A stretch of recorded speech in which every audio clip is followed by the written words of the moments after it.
Un garabato viejo en la pared, una historia que ha sido corregida, un recuerdo que no se termina de ir. ¿Qué ves cuando lees algo que se suponía borrado, pero no se borró del todo? Lo primero, quiero leerlo, al mejor estilo de descubrir la pantalla y lo que emite esa pantalla y esa cosa codificada. El atajo de hoy nos lleva a una idea que la historia guarda, la idea del palimpsesto. La palabra viene del griego antiguo, se compone de palim, que significa otra vez, y sao, que significa raspar, descubriendo el proceso de borrar la escritura antigua de un manuscrito, de un pergamino, para poder reutilizar esa superficie y escribir un texto encima. En términos de la RAE, decimos que es un manuscrito antiguo que conserva huellas de una escritura anterior borrada artificialmente. Son las capitas sobre las capitas que forman lo que somos. ¿Te acordás de algo que se borró? Un dibujo viejo en una pizarra, un graffiti, un tatuaje viejo, una historia que creías olvidada. Un palimpsesto es un pergamino que se raspó para escribir algo encima, porque era valioso. Y donde el rastro del texto viejo todavía se ve, se puede intuir.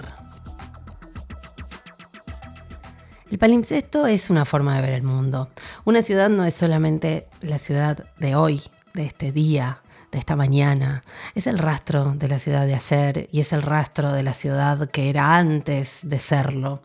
En la historia de la civilización se va construyendo sobre otra, como las capas de la pintura en un muro. Lo de antes y lo de ahora coexisten.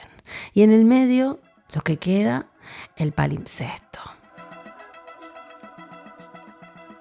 Algunos artistas trabajan con recortes, con capas. Wangechu Mutu, por ejemplo, reescribe la historia visual. Hace collage hechos con pinturas, con tierras, con imágenes encontradas que no tapan, que van dejando ver, de a poquito revelan, te muestran lo que se quiso ocultar, lo que se dijo de una voz y lo que se cuenta desde otra. Ella dice, es una forma de volver a contar historias que fueron contadas por otros, desde un lugar que antes no tenía voz. Eso para mí es palimpsesto. Tenemos también la historia de Basquiat, que jugaba con la idea de borrar o tachar las palabras en los cuadros, como si estuviera borrando y escribiendo su propia historia, pero dejando que se vea lo anterior. Porque toda la historia de Basquiat o de Samo, ese nombre que tenía con copyright en dúo, es intrincada, la historia por momentos es ilegible y hay varias maneras de mirar lo que hizo, cómo vivió, de dónde provenía, cómo murió, cómo era su ambiente o el contexto, la Nueva York de fines de los años 70, el graffiti, la escena de esos clubes, qué pasaba con la música disco, el punk, el post-punk, el hip hop más tarde, los efectos devastadores en su salud también y sobre todo el funcionamiento de su obra en el mercado del arte.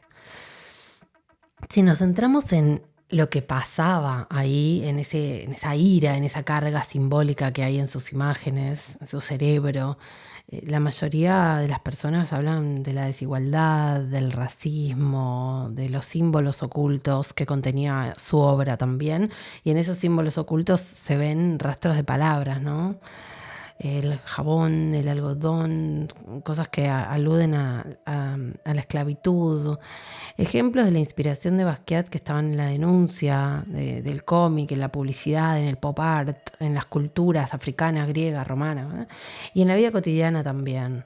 Materiales que encontraba a su alrededor para trabajar, desde algunos diarios hasta cajas, y una palabra que era la que hacía disparar ese tablero o ese lienzo en blanco en donde sea que empezaba a hacer su pintura, un lienzo real de tela o la misma pared. Un palimpsesto emocional, podemos decir que encontramos ahí, un palimpsesto urbano, vital. En el mundo del cine podemos pensar en quién cuenta la historia o quién la crea. o de qué manera se encarna.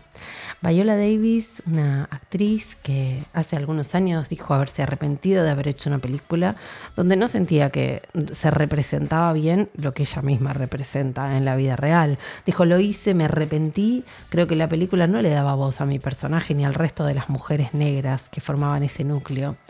No pudo borrar esa historia, es imposible borrar esa historia, otro tipo de palimpsesto, revisar lo que hicimos, corregirlo, bueno, sin borrarlo en el caso de un film, de una película. La ciudad en sí misma, como palimpsesto, un cartel que cubre la pared que cubre el ladrillo, el vestigio, y hay roturas, hay algunas grietas, algunos espacios que dejan espiar lo anterior. ¿Dónde ves ese palimpsesto? ¿En qué momento de la vida o del día te cruzás con una idea de palimpsesto? Volviendo a Mutu y hablando de superficies, ella lo que hace es superficie y archivo. Hace unos años, un poquito antes del COVID, hizo una instalación en el Met que fue increíble. Hasta la fachada del Met se convirtió en la obra del artista. The New Ones Will Free Us, así se llamaba. Esculturas enormes, pieles, marcas, relieves. Había esculturas en bronce y también con materiales orgánicos, casi todas con una referencia de protección al objeto que estaba siendo expuesto. O sea, se veía el objeto con marcos de protección alrededor, como por ejemplo con cilindros de cobre, muchos cilindros de cobre alrededor que por supuesto formaban parte de lo que se podía ver. Bronce, materiales orgánicos, obras gigantes, figuras formidables, haciendo referencia a mitologías modernas, mitologías clásicas, fusionando también las historias tradicionales, las historias escultóricas de África, de Europa, y una reflexión bastante crítica sobre injusticias, desigualdades sociales, ecológicas. La transformación y el cuerpo femenino para ella son la base de las ideas. Y todo eso se termina viendo claramente en la exposición. Dijo algo así como que ella eligió pegarse a el asunto del cuerpo femenino como plataforma a partir del cual podemos sentir nosotros mismos como humanos. Y ahí está Mutu haciendo esta historia también de rastros, de pedazos, de memorias. Si hablamos de palimpsesto, en la literatura, Borges podría ser un ejemplo. En sí mismo era un palimpsesto. En El Inmortal aparece como figura súper clara. El cuento que tiene como una narrativa en la inmortalidad que lleva a ese personaje a vivir muchísimas vidas, a experimentar distintos destinos que la vida tenía planificada, y como un palimpsesto va acumulando capas de ese texto, que para nosotros es texto, para el personaje es la vida. A unos pasos de mí rodó del caballo. Con una tenue voz insaciable me preguntó en latín el nombre del río que bañaba los muros de la ciudad. Le respondí que era el Egipto, que alimentan las lluvias. Otro es el río que persigo, replicó tristemente, el río secreto que purifica de la muerte a los hombres. En otro fragmento se lee la codicia de ver a los inmortales, de tocar la sobrehumana ciudad. Casi me vedaba dormir, como si penetraran mi propósito. No dormían tampoco los trogloditas. Al principio inferí que me vigilaban, luego que se habían contagiado de mi inquietud, como podrían contagiarse los perros. Para alejarme de la bárbara aldea elegí la más pública de las horas, la declinación de la tarde, cuando casi todos los hombres emergen de las grietas y de los pozos y miran el poniente sin verlo.